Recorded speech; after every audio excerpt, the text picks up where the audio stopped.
The ancient masters were subtle, mysterious, profound, responsive. The depth of their knowledge is unfathomable because it is impossible to know. Since it is impossible to know them, I can only describe them.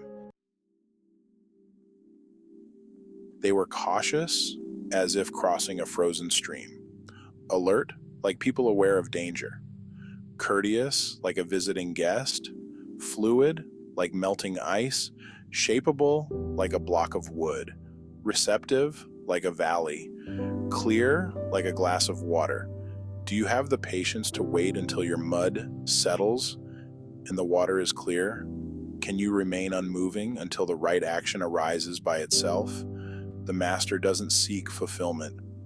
Not seeking, not expecting, she is present and can welcome all things.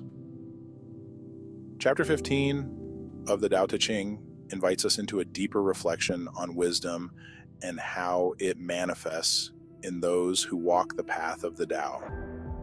The ancient masters are described as subtle, mysterious, and profound, highlighting their ability to live in harmony with the universe. The depth of their wisdom, as Lao Tzu writes, is unfathomable, not because it was hidden, but because it is impossible to fully capture with words or concepts. True wisdom, as shown in this passage, cannot be intellectualized. It is something that must be experienced and embodied.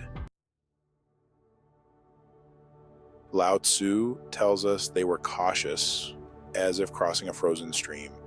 This image reflects a deep sense of mindfulness and care. When crossing something unstable or uncertain, like a frozen stream, we move slowly, attentively. In our modern lives, this caution can translate into being present and aware of the fragility and unpredictability of life itself. Rather than rushing ahead, we are invited to move deliberately, mindful of each step we take. The next metaphor, being alert, like people aware of danger, reminds us that the ancient masters cultivated a state of constant awareness.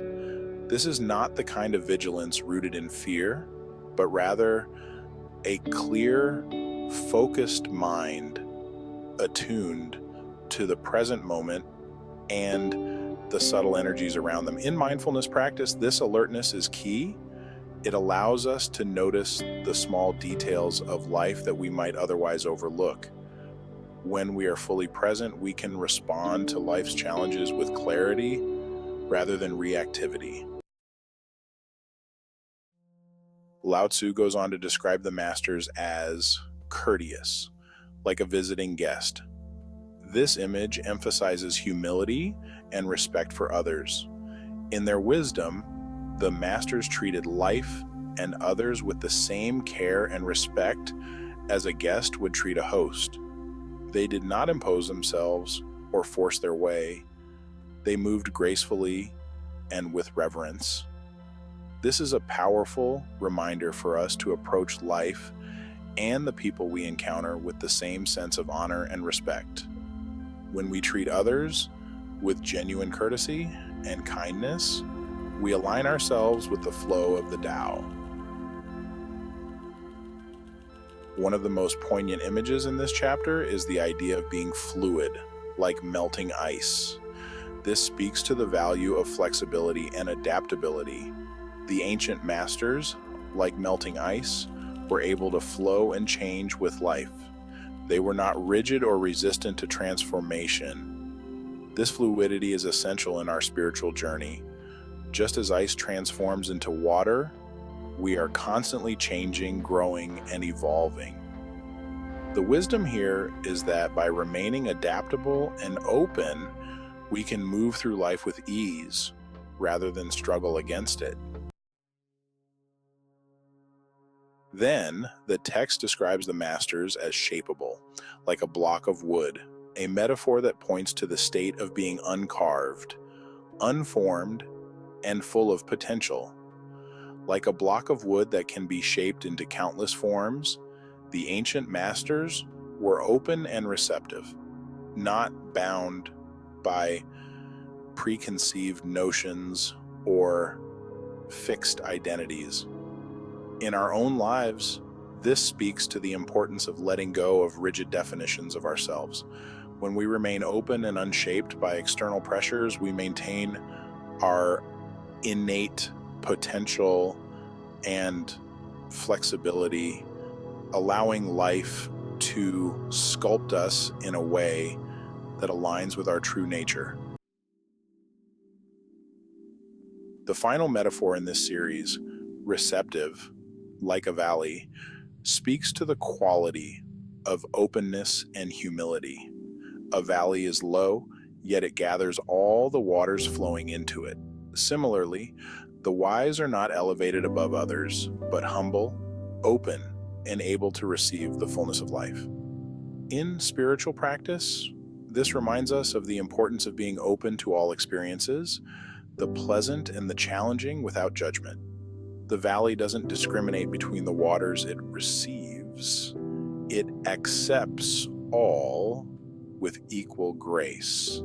This openness is what allows the wise to be in harmony with the Tao. Then comes one of the most central teachings of this chapter. Do you have the patience to wait until your mud settles and the water is clear? This question challenges us to cultivate stillness and patience in a world that constantly urges us to act and react. The muddy water represents the mind, clouded by thoughts, distractions, and desires. Only through stillness does the mud settle, allowing the water to become clear. This is a metaphor for mindfulness. By practicing patience, allowing the mind to quiet, clarity arises naturally. The Tao is not found in frantic searching, but in the stillness where all becomes clear. The chapter concludes with a powerful lesson. The master doesn't seek fulfillment. Not seeking, not expecting, she is present and can welcome all things. The wisdom here is profound. Fulfillment does not come from chasing goals or desires, but from a state of being present, of letting go of expectations. When we are fully present, open to whatever life brings, we are naturally fulfilled. This is the way of the Tao, welcoming all things, not from a place of striving, but from a deep sense of inner peace and alignment with life. And as we reflect on chapter 15 of the Tao Te Ching, we are invited to embody the qualities of the ancient masters, moving through life with grace, caution, and receptivity.